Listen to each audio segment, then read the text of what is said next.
just want to talk about three athletes for 1 second. Okay. All right, and all three have kind of dealt with criticism in some way, shape, or form, and have looked at criticism and said, you know what, go screw. I'm just going to go out and do what I get paid to do and who I am as a player. Mm-hmm. Okay? The first player is Saquon Barkley. Okay.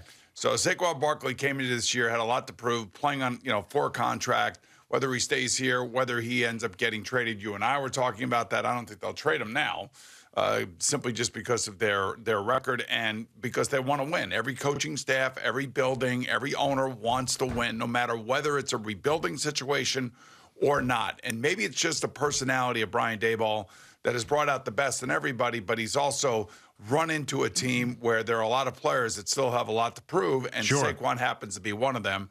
And he had one of those games yesterday.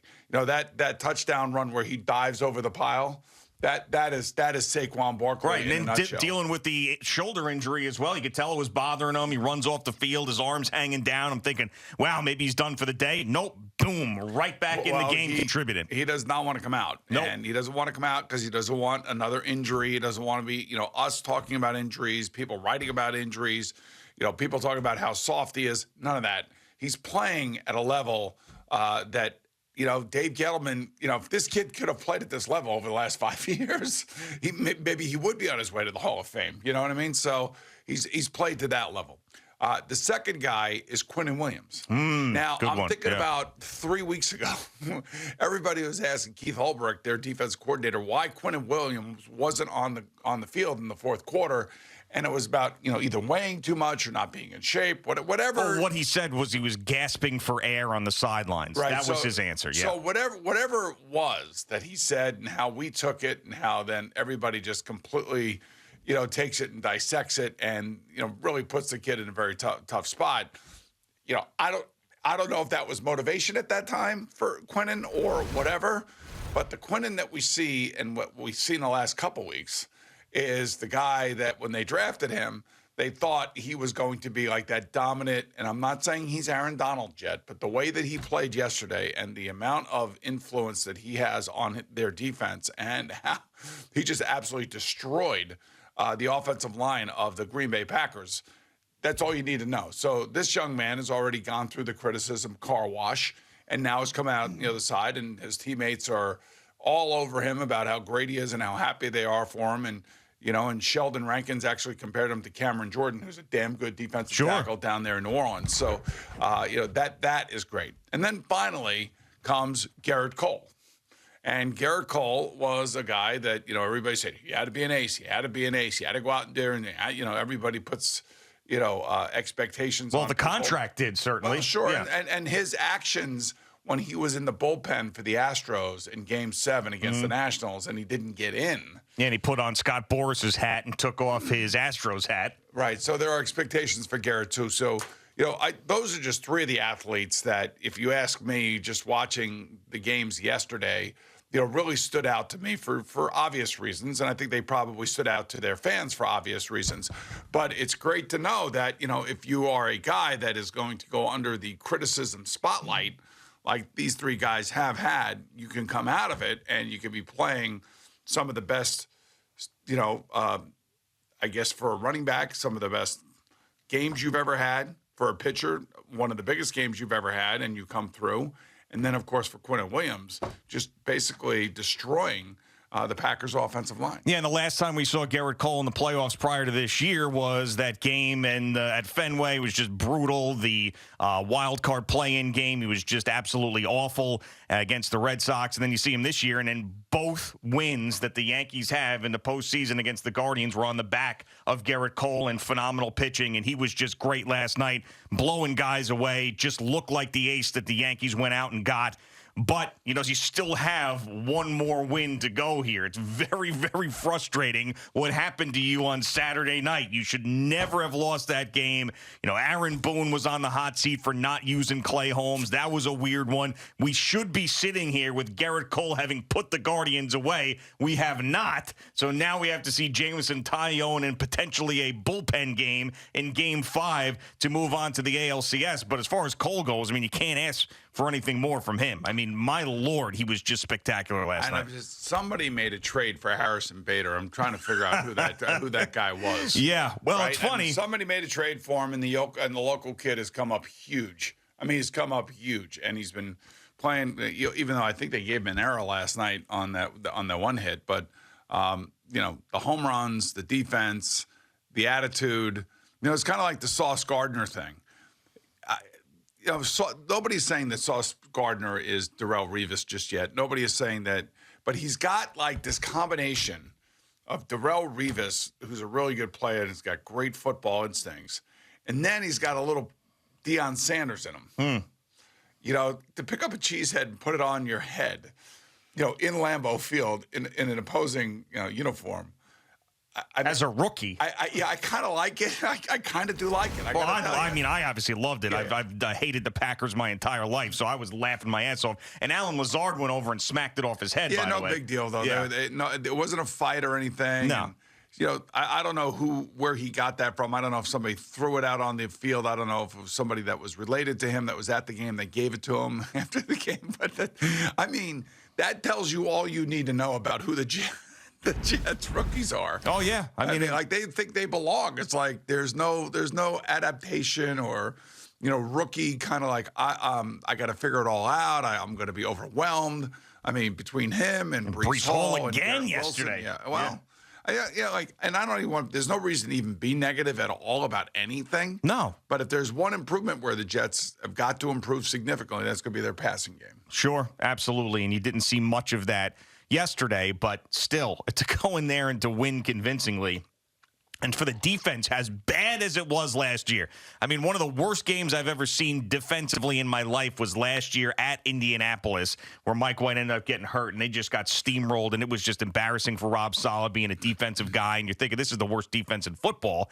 The fact that they've turned it around in the way that they have. Well, Carl Lawson being healthy is a big thing. Sure. And then, of course, to get Vinny Curry back yesterday is another big thing because, he was extremely active. Hey, look, man, 17 games, it's an attrition. It's a war of attrition. These teams have got to stay healthy. They got to be able, especially the Giants. I mean, I feel like, that Giant game yesterday in the fourth quarter, and Lamar Jackson turning the ball over and Daniel Jones not turning the ball over. I mean, like, just goes to show you, like, what's the most important statistic in any game. It's like you got to hold on to the ball. And I think this whole Brian Daboll psychological kind of onslaught on Daniel Jones is paying dividends. Oh, sure. Now, he wasn't necessarily, he didn't throw for 350 yards or 4 touchdowns, but he did everything he needed to do to win that game. That was a rough game yesterday. Oh, that sure. was a physical, nasty, rough game, and both teams, you could feel it. When you watch games, you can tell when a game is really, like, uber physical. Yeah. And, I mean, all the games are, but there are some games that seem to be being played at a different speed. And for both quarterbacks yesterday. And, again, the Giant defense was all over Lamar Jackson. All over him. Wink Martindale won that battle, that's for sure. That was a talking point going into the game. He knows Lamar. He knows how to stop him. This has got to be the Wink Martindale week, and it absolutely was. And, to go down, score the touchdown, to get the 4-point lead. There's no timeouts at that point with over a minute to go for Baltimore. And you're thinking, okay, Lamar Jackson can still do this. But this is a spot where he doesn't normally excel. Kayvon Thibodeau said no. Right. And that was that. And how about that? How great is that? I mean, he gets his first sack. Right, and then he's in tears at the end of the game. Did you see that? Yeah. He's filming himself crying. Okay, great. Okay, that's good. Fine. He was emotional, man. I know you. And look, whatever. Everybody's different. There's no worries about that. Just keep getting the quarterback. They kept running that same play towards his side. Mm-hmm. Yeah. I was thinking, like, he's probably going, man, I've never seen anything like this. Yeah. But then finally, when the play needed to be made, and it was nice to see that the Giants defense makes the play to end the game. Yeah.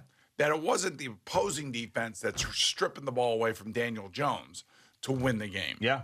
And, again, they do this with, it was nice to see Wan'Dale Robinson out there making some plays. And that felt good, and that's another draft choice by Joe Shane. So, I mean, their young players are having a profound effect on this team. You know, every week Bellinger does something. Yeah, sure. He's been Is he turning into Mark Bavaro? What the hell's going on? Maybe here? I don't. Well, this team is turning into old school Giants. I mean, defense, running the football, not making mistakes like we have seen over and over again from Daniel Jones. I mean, that's really the recipe for victory. I mean, and at 5-1 in the NFC, I mean, if they don't find a way to make it to the playoffs, that would be a huge disappointment at this point. Yeah, it would be. And you know, it's 5-1. The conundrum. It's still, and I want to say what should happen, just simply because now they're a good team right now. We kind of think that they're trending towards the playoffs, which is unbelievable that we're sitting here talking about this in the middle of October. Yep. And they have two guys that are playing in the final years of their contracts. Now, they can obviously, tag them if they want and do whatever they want. But the question that I would have for you, and I think most Giant fans still have the question for, is the long-term solution the guy that you got at quarterback right now? And if it is, what are you willing to pay him? I would say this to Daniel Jones. I would say that Brian Daboll and Mike Kafka have been the best thing that has happened to you since you have been here. Sure. Whatever it's the offensive system, the scheme, the way that they're coaching you, the more they see you, the more they understand you, the better position they're going to put you in. They're going to treat you tough. You throw an interception at the wrong time of the game, they're going to get in your face. So I would just say, are you going to be able to do this somewhere else with a different set of coaches? Well, I think for Daniel Jones, of course, he wants to stay. There's no doubt about that. Yeah, but the question is, how much? Man, I don't know. They're not going to franchise tag him because that number is insane for a quarterback. So there's absolutely no way that is on the table. I really do think, what presents itself in the offseason as far as options to replace him. I mean, there are no options. Well, yeah, why? Because we say that now, but I mean, there are not going to be any options that are going to be as good as what he is doing and how the team is reacting to him. Yeah. You listen to the players talk about him. You listen to the people that know him. Listen to people, how tough he is, how strong he is, how dedicated he is. There may be a little bit of football intuition that, is missing, but I don't know. It's a weird thing. Do you go like Kirk Cousins and do like a short 3-year all guaranteed deal that's reasonable so they can go out and get other players, in other areas to help? We got to remember though too. It's like this is one of those things that we were talking about. Totally different players. They're not in the same stratosphere. But with Aaron Judge and Daniel Jones, both those guys have dealt with a lot of injuries. So one of the things that we talked about when Aaron Judge turned down that money was, what if he ends up getting hurt again? And even midway through the season, we were saying, listen, he's still capable of missing 3, 4, 5 weeks with some sort of injury. I mean, we could sit here and talk about this now and how Daniel Jones has changed the whole story around him, but he's already dealt with an ankle injury where he had to leave the game. He played. He played through it, and he's been tough, but we got to see the rest of this season. We have to see the rest of this season. I'm just saying, if you did we know where the numbers are for starting quarterbacks, and they're only going to go up. And I'm sure his agent is saying something to the effect of, maybe they'll franchise you or something. I don't think they'll do that. But if the Giants went to, and it's amazing how things change just in a matter of 2 weeks. 2 tough wins against 2 what we thought were pretty good teams. Yeah, the Packers might stink, but who knows? I don't think they stink, but I still think it's tough. They're a tough team to beat, and when you have a Hall of Fame quarterback, they have to do something. They have to either bring in Odell Beckham Jr. or something. They need something else. Right. They're not.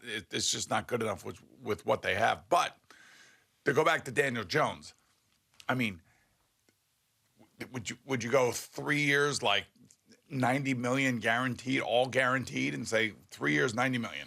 Yeah, we'll revisit this in a couple of weeks. It's a little too early for me right now for that. But it's something that is going to be a discussion point if it continues this way. Absolutely. Remember when they brought Brian Daboll here, they asked John Mara about Daniel Jones. He said, "Look, we screwed this guy over, 6 ways to Sunday, and we got to give him a chance to show what he can do, and we got to see if this coaching staff can, essentially, I'm paraphrasing, bring the best out in Daniel."